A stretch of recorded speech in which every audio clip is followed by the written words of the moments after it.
Hi, it's Steve. Today we'd like to show you how to install a thermal fuse kit in your dishwasher.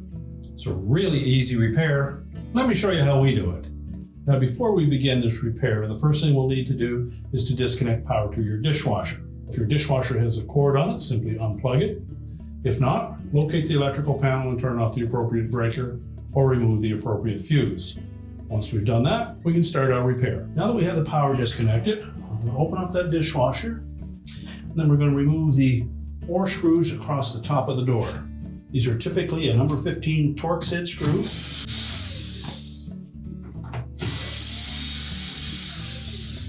And just hold that control panel to the inner door panel as you remove the last screw. And we'll raise that door up to a vertical position. We're going to grasp both sides of that control housing, tilt it forward while lifting up slightly on it. We can disengage it from the door. Now next we'll remove that ribbon connector from the membrane switch that attaches to the side of the control board.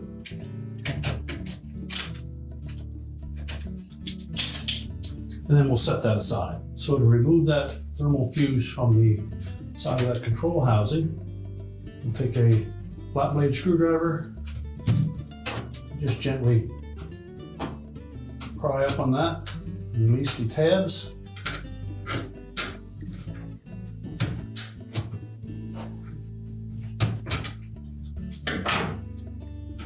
And then pull that away. Remove the single wire from the door switch.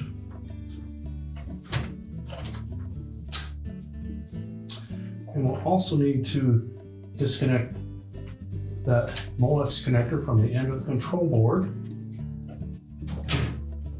Just pull that off. And then we'll need to remove that tan colored wire from the end terminal on that control block. So to remove that wire terminal, we'll go through from the outside edge using a stiff paper clip. We'll go to that center portion, depress that locking tab.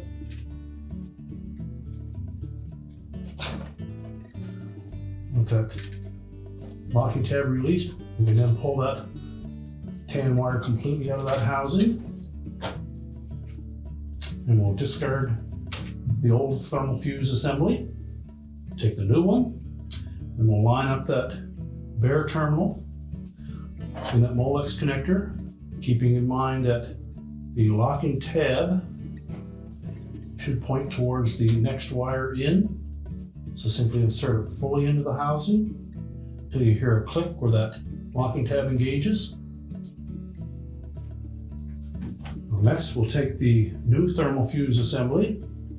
We'll attach the wires from the harness connector and the single one. Make sure they're firmly pressed onto that thermal fuse. We can then line that up and press it onto the board. Make sure that these 2 rectangular openings capture the 2 locking tabs on the side of that housing.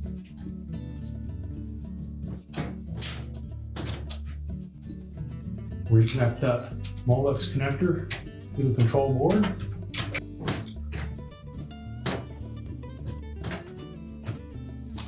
Make sure that's pressed firmly onto the board. Reconnect the wire to the door switch. And again, make sure it's pressed firmly onto the switch. We'll take the supplied wire tie and we'll attach a harness from that thermal fuse to our main wire harness. Now next, we're going to reinstall that control housing. We'll begin by attaching the ribbon connector from the membrane switch. Be sure they're pressed firmly onto the connector. Then line up these tabs across the bottom.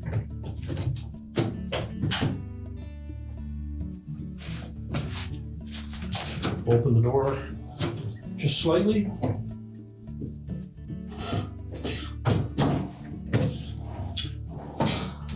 Make sure the housing fits flush against the inner door panel. And then we'll secure it with the 4 screws. Be sure not to over tighten those screws as they are going into plastic. You don't want to strip that.